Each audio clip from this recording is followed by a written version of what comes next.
আজ আমি সত্যিই স্বাধীন, কারণ আমার সাথে যারা অন্যায় করছে আমি তাদের সবার মুখোশ এই জাতির সামনে খুইলা দিছি। কিন্তু এদের মুখোশ খুলতে গিয়া আমি যে অন্যায় করছি আইন নিজের হাতে তুলে নিছি। আমি চাই আমারও বিচার হোক, আমি চাই প্রত্যেকটা অন্যায়ের বিচার হোক, প্রত্যেকটা অবিচারের বিচার হোক, এই দেশে আইনের শাসন প্রতিষ্ঠা হোক। আর তাই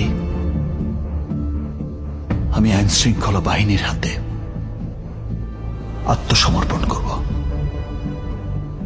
আপনাদের কাছে একটা অনুরোধ, আপনারা দয়া করে তাদের কর্তব্য পালনে বাধা দেবেন না।